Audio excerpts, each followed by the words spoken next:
नमस्कार। महाराष्ट्र से हिंदुस्तान की राजनीति का सबसे बड़ा नाम शरद पवार।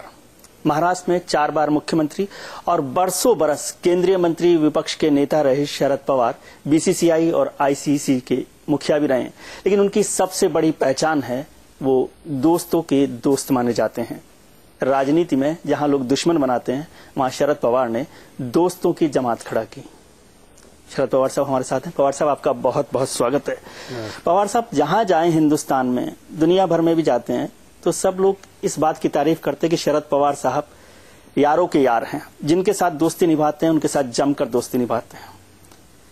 फिर अचानक आप जिनके साथ दोस्ती रखते थे उनसे क्यों नाराज हो गए? कहाँ की कांग्रेस की बात करें? कांग्रेस की। नहीं, कांग्रेस से हम बिल्कुल नाराज नहीं थे जी। इनफैक्ट 1 महीना 2-2.5 महीने पहले मैंने दिल्ली में जाकर कांग्रेस अध्यक्ष से बात भी की थी जी। कि मिलकर चुनाव लड़ने की उनका अप्रोच बिल्कुल पॉजिटिव था। उन्होंने तुरंत अपने सहयोगियों को सूचना दी थी, AK एंथनी साहब और अहमद पटेल साहब को हमारे साथ भेजने का। हमारे तरफ से मैं और प्रफुल्ल पटेल और AK एंथनी साहब और अहमद पटेल, ऐसी हमारी 2-3 मीटिंग भी हुई थी। और हमारी मीटिंग में ये तय हो गया कि डिटेल सीटों के बारे में डिस्कशन करना हो तो स्टेट के अपने कलीग्स के ऊपर वो डिफ्यूट करना ठीक होगा। एनसीपी की तरफ से 4 लोग डिफ्यूट करें, कांग्रेस की तरफ से 4 लोग डिफ्यूट करेंगे और वो बैठेंगे और अगला जो कोई इशू है वो रिजॉल्व करेंगे जी। ये कहने के बाद चीफ मिनिस्टर साहब के नेतृत्व में 4 लोग बैठे, डिप्टी सीएम के नेतृत्व में यहाँ के हमारे 4 लोग बैठे। पहली मीटिंग में हमारे लोगों ने 50% सीट और 15 साल में हमेशा कांग्रेस की लीडरशिप राज्य की नेतृत्व कर रही थी, तो हमारे लोगों ने सुझाव दिया कि इस समय हमें भी कुछ मौका दीजिए। ये 2 प्रपोजल हमारे होने के बाद हमारे लोगों को ये बतलाया गया कि हम आपको बतलाएंगे। फिर 1 दिन हो गया, 2 दिन हो गए, 3 दिन हो गए, 4 दिन हो गए, कोई संदेशा नहीं आया। बार बार कांटेक्ट हो रहा था हमारे तरफ से। प्रफुल्ल पटेल साहब चीफ मिनिस्टर साहब को कांटेक्ट कर रहे थे, उनसे संदेशा आ गया कि ये 4 लोग भेजने से कोई फायदा नहीं, हम दोनों बैठकर ये रिजॉल्व कर सकते हैं। तो उसे भी हमने ये इजाजत दे दी और आप दोनों बैठकर तय करें जी। जो आप तय करेंगे इसका स्वीकार हम करेंगे, ये भी हमने संदेशा दिया। मगर इन दोनों की भी मीटिंग हुई नहीं। 2 दिन के बाद एक दिन रात को 1 बजे मीडिया से हमें मैसेज आ गया कि कांग्रेस ने अपनी लिस्ट बना दी, रिलीज कर दी। और इसमें कई ऐसी कॉन्स्टिट्यूंसी थी कि जहां हमारे और उनकी बात होने वाली थी। इससे पहले ही उन्होंने कैंडिडेट भी अनाउंस किए, तो हमें अंदाजा आ गया कि भाई कांग्रेस ने तय किया है कि अलग चुनाव लड़ना। अभी बड़ी पार्टी है, इस तरह का तय उन्होंने करने के बाद हमारे सामने तो कोई चारा नहीं था। चीफ मिनिस्टरशिप को लेकर था, आप ये कह रहे हैं? नहीं, ऐसे कुछ नहीं था भाई। नेगोशिएशन की एक मीटिंग में हमेशा कुछ बातें रखते हैं, वो कोई फाइनल नहीं होती। ये नेगोशिएशन की शुरुआत वहाँ से होती। मतलब मैं आपकी बात को यूँ समझूं कि सिर्फ प्रपोजल था, यदि बात होती तो आप इससे विड्रॉ भी कर सकते थे कि चीफ मिनिस्टर होना जरूरी नहीं था। 100% जब बातों की शुरुआत होती है कि पहला तब तो कोई प्रपोजल तो लेकर जाता है। तो लेकर, अच्छा पहले मीटिंग में फाइनल प्रपोजल कोई देता नहीं। 2-3 अच्छा इससे पहले कई बार हमारे साथ मीटिंग हुई थी 5 साल पहले, 10 साल पहले। तो हमारा एक प्रपोजल, उनका एक प्रपोजल, फिर दोनों पीछे गए और अल्टीमेटली यूनानिमिटी हो गई। नेगोशिएशन जो होता है उसमें दोनों ऐसे होता है। तो ये मौका ही कांग्रेस ने दिया। तो ये किसकी वजह से हुआ? स्टेट लीडरशिप की वजह से, नेशनल लीडरशिप की वजह से? स्टेट लीडरशिप ने किया। नेशनल लीडरशिप का अप्रोच खास तौर पर पार्टी प्रेसिडेंट का अप्रोच एब्सोल्युटली पॉजिटिव था। एक ही बात अभी हमारे सामने आ गई। अखिल भारतीय कांग्रेस कमेटी के एक सचिव है जिनका नाम श्रीमान वाल्मीकि है, वो महाराष्ट्र के कोई इंचार्ज है। उनका बयान एक अखबार में आ गया कि ये अलायंस तोड़ने की बात 2 महीने पहले हमारी हुई थी, दिल्ली में हमारी मीटिंग हुई थी, इस मीटिंग में चीफ मिनिस्टर साहब मौजूद थे और इसलिए अलायंस टूट गई, इसका हमें कोई नई बात नहीं है। अब ये बात सच होगा तो मतलब सीएम जिम्मेदार हैं आप कह रहे हैं, मतलब पृथ्वीराज चौहान को आप जिम्मेदार बता रहे हैं? मुझे मालूम नहीं, लेकिन कांग्रेस में तो सिर्फ सोनिया गांधी जी की चलती है, यदि उनकी इच्छा के बिना तो नहीं होता। बात ऐसी है, उनको ब्रीफिंग क्या किया गया मुझे मालूम नहीं। शायद उनको ब्रीफिंग ये किया गया होगा कि भाई हम बीजेपी के साथ जा रहे हैं। एक हमेशा जब ऐसी कोई समस्या आती है तो कांग्रेस के स्टेट के लोग हमेशा दिल्ली को और मीडिया को एक ही बताते हैं कि ये कांग्रेस के यानी ये बीजेपी सेना वालों के साथ जाएगी। 1999 में जब हम अलग हो गए तब भी हमारे खिलाफ कैंपेन यही थी, ये बीजेपी सेना के साथ जाने वाले, बीजेपी सेना के साथ हम जाते थे तो राज बनता था, मगर हमने ये नहीं किया, हमने कांग्रेस को समर्थन दे दिया। हमेशा हमारी नीति सेक्युलर पार्टी को मदद करने की ही थी और इस समय भी इसमें कोई अंतर नहीं। लेकिन था। ऐसा कहा गया ना कि, और बात कुछ फैक्चुअल भी लगती है, मैं तो कम जानता हूँ महाराष्ट्र के बारे में, आप जानते हैं, कांग्रेस के नेताओं ने, सीएम साहब ने और कुछ लोगों ने भी कहा कि ये गठबंधन, जब बीजेपी शिवसेना का गठबंधन टूटेगा उसके 30 मिनट बाद एनसीपी जो है इस अलायंस को तोड़ लेगी। और करीब करीब ऐसे हुआ, 30 मिनट में हुआ, 40 मिनट में हुआ कि आपने वो 30-40 मिनट वो इम्पोर्टेंट नहीं है, लेकिन तोड़ लिया आपने शिवसेना। पहले प्रीवियस नाइट को हमने तय किया था, जब कांग्रेस की लिस्ट आ गई तो हमारा डिसीजन हो गया कि कांग्रेस अलग जाना चाहती है, हमें आइसोलेट करना चाहती है। यहाँ की लोकल लीडरशिप का ये थिंकिंग दिखाई दे रहा है। अभी हम और राह देखेंगे तो हम बिल्कुल खतरे में जाएंगे और इसलिए हमारे सामने कोई चारा नहीं था। हमने बैठकर हमारी लिस्ट की और मीडिया में अनाउंस करने के लिए हम गए। इससे पहले बीजेपी सेना भी टूटी, इसलिए कम से कम एक थोड़ा तो मौका हमें मिला नहीं था और हमारी पिटाई होती थी। लेकिन हिंदी में एक कहावत होती है सर कि सूत न कपास जुलाहों में लट्ठम लट्ठा। यदि मई 2014 के लोकसभा चुनावों का नतीजा देखें तो उसमें न तो महाराष्ट्र में कांग्रेस के लिए कोई जगह बची है, न एनसीपी के लिए। आपके 4 एमपी जीते, उनके 2 एमपी जीते, उसके बाद भी इतना झगड़ा हो रहा है। शिवसेना बीजेपी का तो समझ में आता है कि उनको लग रहा है कि इसलिए कांग्रेस को समझदारी से अप्रोच लेने की आवश्यकता थी। अच्छा, जब इससे पहले 5 साल पहले जब हमारे लोग कम चुनकर आ गए तो हमारा जो नंबर था 124 का वो कांग्रेस ने कम किया। उन्होंने कहा कि भाई आपकी सीट लोकसभा की कम आई है इसलिए आपका नंबर कम। इस समय समझो ठीक है, हमारे कम आ गए, 4 ही आ गए, आपके 2 ही थे जी। तो उस समय तो कम से कम आपने दिखाने की आवश्यकता कोशिश तो ये करनी चाहिए थी ना कि आप 4 और 2 6 मिलकर ही कुछ ज्यादा कोशिश कर लें। हाँ, हमारी ये कोशिश थी, नहीं तो हम 4 दिन रहा काय के लिए हुए थे जी। चीफ मिनिस्टर साहब हाजिर नहीं, चीफ मिनिस्टर साहब अपने। तो ये आप समझ रहे हैं कि पॉलिटिकली दोनों पार्टियों के नुकसान का फैसला हुआ है? नहीं, जो अभी नुकसान का है ये अभी तय हो जाएगा। बात ऐसी है कि भारतीय जनता पार्टी शिवसेना ये भी अलग हो गए, हम भी अलग हो गए दोनों, इसलिए जो दोनों मिलकर हम अलग होते थे तो जो नुकसान होता था वो ज्यादा होता था। इतनी तो दूसरों का घर टूटने से भी आप खुश हैं? खुश है, इससे कम से कम हमारी समस्या कम हो गई। लेकिन कहते हैं कि भाई आपने एक दोस्त छोड़ा है तो कोई दूसरा दोस्त पकड़ सकते हैं, तो क्या ये जो अफवाह चल रही है, रूमर चल रही है, बातचीत चलती है कि आप बीजेपी के साथ जा सकते हैं, आपको वैसे पसंद है नरेंद्र मोदी जी? नहीं, मैंने कई बार कहा कि भाई फिर हम 1999 में क्यों ना इनके साथ जाते थे, वो तो चीफ मिनिस्टर पे हमें देने के लिए थे, हमने नहीं ले ली। जब हमारे मोदी जी की आप तारीफ करते रहते हैं, मोदी जी तारीफ क्या की भाई, तारीफ जो कुछ भाई प्राइम मिनिस्टर इंस्टीट्यूशन है, इंस्टीट्यूशन की इज्जत रखना चाहिए ऐसे हम चाहते हैं।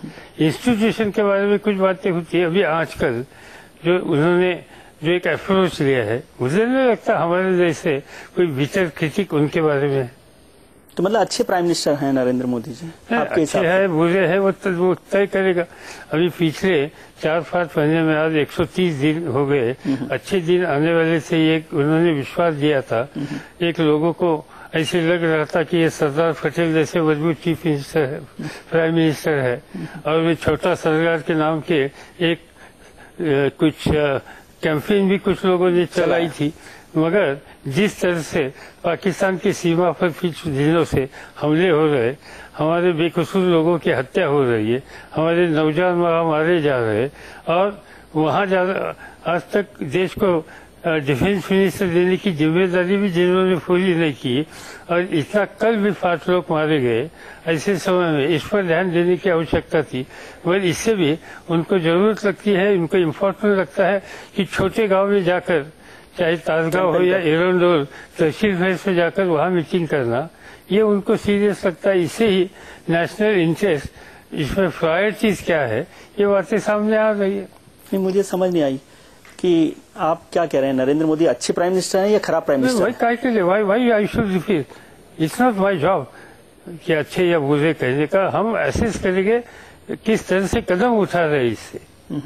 तो उनके कदम आपको पसंद नहीं है, मतलब किसी का आपको पसंद है? अपने लोगों की हत्या हो रही है और देश को डिफेंस मिनिस्टर नहीं, ये आपको पसंद है? कौन से सेंसिबल इंडिया को ये लगेगा? भाई अरुण जेटली साहब अच्छे आदमी है, इसमें कोई दो राय नहीं, और कंपनी लॉ अफेयर्स के मिनिस्टर वो है, फाइनेंस मिनिस्टर वो है, डिफेंस मिनिस्टर वो है। और जब क्या वजह सर, आप खुद भी डिफेंस मिनिस्टर रहे हैं, क्या वजह है कि एक प्रधानमंत्री एक अलग डिफेंस मिनिस्टर नहीं बना पाए? मुझे ना मालूम उनके मन में क्या स्थिति है, क्यों नहीं बना रहे, मैं कैसे बता सकूंगा। शायद ये इम्पोर्टेंट फोर्स है, पावर का सेंटर बन सकता है, तो पावर का सेंटर शायद बनना नहीं चाहिए, इसलिए मालूम नहीं। मगर ये जब तक मुझे ऑथेंटिक इन्फॉर्मेशन नहीं, तब तक इस बारे में कुछ कहना ठीक नहीं है। आप जितने नाराज लग रहे हैं, तो उससे तो मुझे नहीं लग रहा कि आप बीजेपी के साथ जाकर सरकार बनाएंगे। आपको क्या लग रहा है मुझे मालूम नहीं। नहीं, मैं आपसे जानना चाहता हूँ, मुझे कहाँ लगेगा आप जितने। नहीं, ये बेइज्जत करने की बात है आपकी, ये मैं बिल्कुल इसका स्वीकार नहीं करता। मेरे पिछले 15 साल का देश के राजनीति में काम है। 15 साल आपको सेक्युलर लीडर के तौर पे माना जाता है। ये माना जाता है, फिर यही सवाल बार-बार कांग्रेस करती है ना, बार-बार आपके सहयोगी रहे हैं कांग्रेसी। ये मैंने कहा कि ये कांग्रेस ने हमारे खिलाफ ये कैंपेन की थी जी, और इसका जवाब हमने रिजल्ट से दे दिया। अब क्या पिक्चर आपको लग रहा है महाराष्ट्र के चुनाव में? देखते हैं कि हम महाराष्ट्र की जगह जगह पर जाने के लिए कोशिश करते हैं, लोगों को कहते हैं कि इस समय हमें आप राज चलाने का मौका दीजिए, हम किसी के साथ जाना नहीं चाहते। हम पिछले 15 साल तो आपने राज चलाया है ना, इसीलिए किसी के साथ मिलकर राज नहीं चलाना चाहते हैं, यानी हमें क्लियर कट मेजॉरिटी दे। 15 साल हम औरों के साथ थे, 15 साल हम और किसी के नेतृत्व में हमारे लोग काम करते थे, तो हमें मौका देना चाहिए। इस तरह की राय हमारी है, ये अपील हम जगह जगह पर जाकर करते हैं। हमें मालूम है कहाँ हमारी कमियां है और कहाँ हमारी अच्छी स्थिति है। जब आपने तय किया कि अकेले सरकार बनाना चाहते हैं, आपकी इच्छा है कि अकेले सरकार बनाए एनसीपी, तो आपने चीफ मिनिस्टरियल कैंडिडेट भी तय किया होगा, किसी को प्रोजेक्ट आप कर रहे हैं? अजीत पवार जी को। आज तक हमारे चार बार डिप्टी चीफ मिनिस्टर तब हमारे पार्टी का लीडर सिलेक्ट करने की बात आई थी। हर समय लेजिस्लेटिव पार्टी हमने बुलाई, वहाँ किसको जो चाहते उसके नाम मंगाए, सीक्रेट बैलेट ले लिया। पहले बार भुजबल साहब चुनकर आ गए, दूसरे बार आर पाटिल चुनकर आ गए, तीसरे बार विजय सिंह मोहिते आ गए, चौथे बार अजीत पवार आ गए। अभी भी जब किसी के मन में चीफ मिनिस्टर बनने की बात होगी तो इसमें कोई गलत नहीं, मगर पार्टी तय करेगी। जो हमारा विधानसभा का लेजिस्लेटिव पार्टी का फोरम है और इसमें जो सदस्य चुनकर आएंगे, इनमें वो तय करेगी कि कौन नेता बनेगा। हमने दोनों तरफ से ध्यान लगा कि यूपीए सरकार जाने का एक बड़ा कारण महंगाई रहा। देश भर में ऐसा माहौल बना कि यूपीए सरकार के रहते हुए महंगाई बहुत बढ़ी है। जो मिडिल क्लास है, किसानों को छोड़ दे, या बीपीएल जिसकी आप नरेगा में या जिस तरह से ये फूड सिक्योरिटी बिल की चर्चा कर रहे हैं, उसके अलावा एक बड़ा तबका था जिसने ये महसूस किया। नहीं, बस 67% पॉपुलेशन को फूड सिक्योरिटी बिल का फायदा होता है। तो उन्होंने आपको वोट तो नहीं दिया? नहीं दिया होगा, क्योंकि ये भी सब वोटों पर होता नहीं कि एक माहौल देश में बन गया, देश की लीडरशिप की समस्या लोगों के सामने इशू आ गया, और इसमें लोगों को ऐसे लगा कि शायद मोदी ये बेहतर लीडरशिप है। जो लोगों को जो 1-2 लोग उनके सामने प्रोजेक्ट किए गए थे, तो इस पर शायद लोगों ने तय किया था। इलेक्शन का रिजल्ट आया तो कभी खिलाफ भी आता है, कभी समर्थन कब आता है, खिलाफ आ गया, इसलिए पूरी नीति खराब थी, ये कहना ठीक नहीं। आपने लीडरशिप का जिक्र किया, मैं इस पर चर्चा भी करना चाहता था। तो क्या आप मानते हैं कि ये जो इलेक्शन लड़ा गया वो Congress leadership versus Narendra Modi BJP की लीडरशिप के खिलाफ लड़ा गया और उसमें नरेंद्र मोदी कांग्रेस की लीडरशिप से बेहतर साबित हुए? टोटल जो प्रोजेक्शन हो गया है, ये प्रोजेक्शन कांग्रेस की लीडरशिप राहुल गांधी, एनडीए की लीडरशिप नरेंद्र मोदी, इस तरह से प्रोजेक्शन हो गया। ये तो नजरअंदाज नहीं करते। दोनों ने देश में मेहनत की, दोनों ने अपनी अपनी बातें लोगों के सामने रखी, दोनों के टेलीविजन पर बार बार जो इश्यूज पर जो कोई वक्तव्य आप राहुल गांधी को आपके हिसाब से इस पूरे प्रोजेक्शन में और मैथमेटिक्स में, क्योंकि आपसे बड़ा तो मैं राजनीति का महारथी किसी को मानता नहीं, क्या राहुल गांधी कमजोर साबित हुए नरेंद्र मोदी के सामने? सीधी बात है कि लोगों ने दोनों में से मोदी का सिलेक्शन किया, चॉइस किया, इससे बात साफ होती है। तो लोग अच्छे कोई चुनते हैं ना, अच्छे को जिसको बेहतर मानते हैं उसको चुनते हैं। उनको आज लगा, उनको लगा था अच्छे दिन आ गए। मगर अभी उत्तर प्रदेश में जो बाई इलेक्शन हो गए विधानसभा के, इसमें दूसरा नतीजा देखने के लिए मिल गया। सर, इलेक्शन से पहले ये तय कोई डिस्कशन नहीं हुआ यूपीए में कि हमें किस लीडरशिप को प्रोजेक्ट करके इलेक्शन में जाना चाहिए? नहीं, इसमें कोई डिस्कशन हुआ नहीं था यूपीए में। ऐसे टू बी फ्रैंक, इलेक्शन के लिए जब हम गए तब यूपीए की जो पहली स्थिति वो यूपीए रहा ही नहीं। ममता जी गई, लालू प्रसाद यादव गए, रामविलास पासवान शाह गए, वहां से जो पहला यूपीए का जो नंबर था। मैं यदि आप सोनिया गांधी जी की लाइन टो करते तो हो सकता था कि मनमोहन सिंह के बजाय आप प्राइम मिनिस्टर होते, ऐसा नहीं? ये कैसे हो सकता है? 1999 में एक्सपेल ही किया। एक्सपेल तो आपकी राय के बाद किया ना। हाँ, मैं ये कह रहा हूँ यदि वो राय जब कांग्रेस अध्यक्ष के तौर पर आपने स्वीकार कर रखा था उन्हें, तो आप प्रधानमंत्री के तौर पर आपने स्वीकार नहीं किया। एक अध्यक्ष को आप इस तरह से रिजेक्ट करेंगे तो वो तो एक बड़ी बात। तो आप क्या उम्मीद करते हैं कि आप अपने अध्यक्ष के खिलाफ बोलेंगे और आपको रखा जाएगा? एनसीपी में मैं क्या ये मान लूं कि शरद पवार के खिलाफ कोई बोले? नहीं, बात ऐसी, खिलाफ क्या बोले, हमने हमारी राय दे दी जी। हमने दूसरी कुछ बात नहीं की, हमने हमारी राय दे दी। तो आप आज भी उस राय को मानते हैं? इसमें क्या फर्क है भाई? हमें जो ठीक लगा वो बताइए, वो क्या गलत है? जो आपने राय रखी उसके बाद, लेकिन तुरंत बाद आप फिर कांग्रेस के साथ चले गए सरकार बनाने। फिर किसके साथ करे? तो क्या तो सर इससे कंफ्यूजन होता है ना। मेरा जैसा अनपढ़ आदमी को कंफ्यूजन होता है कि आप एक दिन नाराज हो जाते हैं सोनिया जी से, एक दिन अगले बार सरकार बना लेते हैं। महाराष्ट्र की जनता को कोई कंफ्यूजन नहीं हुआ। हर चुनाव में उन्होंने अपना ठीक तरह से हम लोगों को समझ दिया। शायद आपका कंफ्यूजन हुआ होगा। अच्छा, इसका मैं थोड़ा अनपढ़ आदमी हूँ, मुझे कंफ्यूजन रहता है कि एक से नाराज हुए, आपने लीडरशिप को चैलेंज किया, उसके अगले दिन आप उनके साथ सरकार बनाने बैठे। अगले दिन थोड़ा सा ही तो दिन का फर्क था। 99 में ही तो विधानसभा चुनाव में हम तो पार्लियामेंट में अलग ही रहे थे। महाराष्ट्र विधानसभा चुनाव, महाराष्ट्र में स्थिति ऐसी आई थी हमारे सामने, सेना बीजेपी के साथ जाए या कांग्रेस के साथ जाए। कांग्रेस ने हमें रिक्वेस्ट की और हमें सेना बीजेपी से कांग्रेस को मदद करना ठीक लगा, और जो कदम हमने उठाए वो ठीक ही था। आखिरी सवाल, आज के महाराष्ट्र चुनाव में क्या अगला सिनेरियो हम देखते हैं? क्या आप चुनाव के बाद किसी के साथ नहीं जाएंगे जरूरत होगी तो, या शिवसेना को रोकने, बीजेपी को रोकने? बात है कि हम चाहते हैं कि इस समय लोगों ने हमें मेजोरिटी देनी चाहिए, और हम आज दूसरा कोई सब्जेक्ट, कोई इशू, दूसरी बात हमारे सामने रखते नहीं। सर, हमारे दोस्तों को आपने दुश्मन बना लिया तो दुश्मनों को दोस्त बनाएंगे? राजनीति में कोई दुश्मन होता नहीं। ये एक मैसेज है, ये एक मैसेज है जो आप कह रहे हैं। आप जो कहते हैं दुश्मन है, हम दुश्मन किसी को मानते नहीं, हम विरोध करेंगे जी। हम इनके साथ नहीं जाएंगे, मगर ये दुश्मन ही नहीं है। नहीं, साथ नहीं जाएंगे मतलब आज यदि जरूरत पड़ेगी कांग्रेस को जरूरत पड़ेगी तो आप नहीं जाएंगे? नहीं, बात ऐसी, शिवसेना के साथ इस चुनाव में हम हमारे लिए काम करेंगे। वो तो ठीक है सर, नतीजों के बाद हम महाराष्ट्र की जनता को बार बार अपील कर रहे हैं कि हमने 45 ईयर से ज्यादा समय महाराष्ट्र की राजनीति में डाला। ये मेरा 48वां ईयर है कि एक दिन भी मैं कभी पार्लियामेंट या असेंबली के बाहर नहीं है। महाराष्ट्र की जनता तो इसलिए मैं महाराष्ट्र को जनता को अपील कर रहा हूँ कि इस समय आखिर मुझे एक बार आप मौका दीजिए।